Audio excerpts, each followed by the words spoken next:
전국의 택시 회사들이 요즘 줄줄이 고소장을 받아들고 있다고 합니다. 택시기사들이 적게는 300만 원에서 많게는 3천만 원까지 몇 년간 못 받은 임금을 마저 달라며 들고 일어난 건데요. 택시 회사들은 줘야 할 돈 다 줬는데 무슨 말이냐고 반박하면서 법정 싸움으로까지 번지고 있습니다. 오늘 로투데이는 택시업계에서 이어지고 있는 줄소송 관련 이슈를 집중 보도해드립니다. 먼저 택시 회사와 택시 기사들 사이에 무슨 일이 일어나고 있는 건지, 어떤 갈등이 있는지 취재했습니다.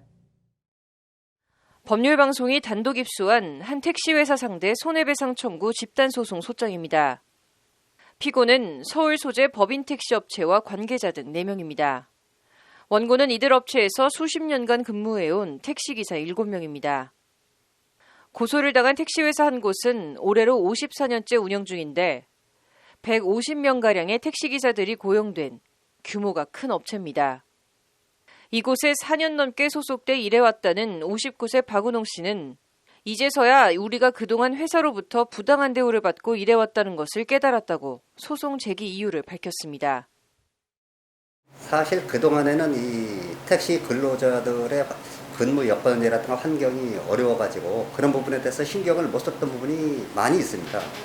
그런데 작년에 대법원 전원 합의체에서 택시 근로자들에 대한 소정 근로 시간을 인정을 해줘라 라는 판결이 나온 게 있었어요. 아, 이것은 우리가 지금까지 부당한 대우를 받았구나 라는 것을 알게 됐고, 택시기사들의 집단소송은 지난해 4월 대법원이 택시 회사가 소정 근로시간을 줄여 최저임금 지급을 회피한 행위는 불법이라는 판결을 내리면서 촉발됐습니다. 당시 대법원 일부는 회사와 노조가 맺은 임금협정은 최저임금을 잠탈하기 위한 것이라며 이는 강행법규인 특례조항을 피하기 위한 행위이므로 취업규칙상 소정 근로시간 단축은 무효라고 판단했습니다. 소정 근로시간은 노동자가 실제 일하기로 정해진 시간을 뜻하며 최저임금 산정의 기준이 됩니다. 그런데 실제 근무 행태에는 변함이 없는데도 최저임금법 위반을 피하기 위해 회사가 노조와 협정을 맺어 소정 근로시간을 단축한 것은 회사의 꼼수라는 게 대법원 판단인 겁니다. 지난번에 대법원에서 판례한 게 8시간은 인정을 해줘야 된다, 최소한. 그렇게 해서 8시간을 기준으로 해서 소정근로시간을 측정을 하고 임금을 지급을 해야 되는데, 회사에서는 이것을 편법으로다가 최저임금을 맞추기 위해서 소정근로시간을 매년 깎아갖고 줄여서 최저임금을 맞추는 그런 행태를 취하고 있었던 것이죠. 결국은 근로자들 기만을 하고 계속해서 돈 한 20여 년을 속여왔던. 대법원이 언급한 특례조항은 최저임금법 6조 5항으로 택시기사의 최저임금을 계산할 때 산학금을 내고 남은 운송 수익금을 포함하지 않는다고 명시하고 있습니다.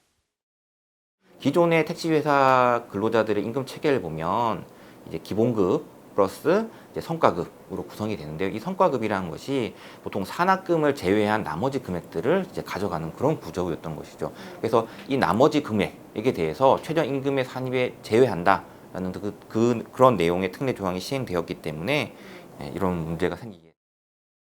이 조항은 지난 2010년 7월부터 택시기사의 기본급을 높여 안정적인 근로 환경을 만들겠다는 취지로 시행됐지만 택시 회사들은 기본급 인상은커녕 해마다 취업규칙을 변경해 기사들의 근무 시간을 줄여왔다는 겁니다.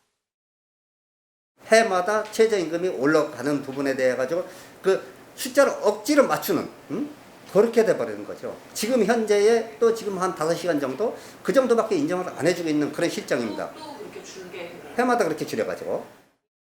소정 근로시간을 단축하는 과정에서 택시노사는 합의 절차를 진행하지만 이 역시도 회사에서 결정된 대로 따를 수밖에 없었다는 게 이들의 성토입니다. 우리 임의대로 모든 게 결정된 건 없어요. 사실 위에서 지시가 되면은 우리는 거기에 맞춰서 이제 사측하고 회사 측하고 이렇게 같이 이제 협상해서 마치기 때문에 그런 부분은 사실 우리 기사들이 또 그런 자료를 우리한테 또 열람도 안 해주고 또 홍보도 안 하기 때문에. 여기에 택시기사들은 소정 근로시간이 줄어든 후에도 근무 시간은 종전의 근무 형태를 그대로 유지했기 때문에 실제 근로시간이 반영된 임금을 받아야 한다고 주장하고 있습니다. 이번에 소송을 제기한 7명의 택시기사들은 2017년 2월부터 올해 2월까지 회사가 지급한 임금 가운데 기사 1명당 미지급된 임금과 이에 따른 퇴직금 일부를 합쳐 각 380만 원을 지급하라고 요구하고 있습니다. 그러나 택시 회사는 노사가 엄연히 단체 협약을 맺었는데 돈을 더 달라는 건 부당하다며 맞서고 있습니다. 아무나 합의에 관계 없다고. 왜냐면은 우리는 노사 협의를 통해서 노사 간에 이제 임금협정을 체결했고, 서울은 이제 우리 회사가 임의적으로 한 게 아니고 중앙조사단체가 따로 있어요. 서울택시운송사업조합, 우택시운송사업조합과 또 전국택시 노련 서울지부 여기하고 임금협정을 중앙에서 맺어요. 우리는 거기에 준해서 이제 노사 간에 임금협정을 하자 이렇게 해갖고 임금협정을 체결한 부분이에요. 그러니까 엄연히 협약을 맺었는데 돈 더 달라는 건 좀 부당하다라는. 당연하죠.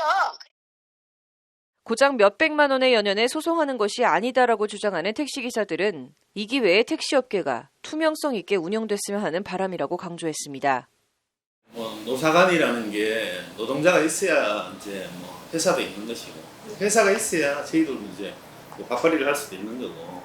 저도 지금 회사 내에서는 노동자 앞에 말을 담그고 있습니다만은 잘 원만하게 우리가 그 돈 받고 아까 말씀하셨지만 택시를 안 하고 어떻게 할 수 있는 그 정도로 어디 큰 그런 게 아니고, 이때까지 어떻게 보면은 덜 받았던 거, 못 받았던 거 이거를 이제 돌려주십시오 하는 거고. 법률방송 신세아입니다.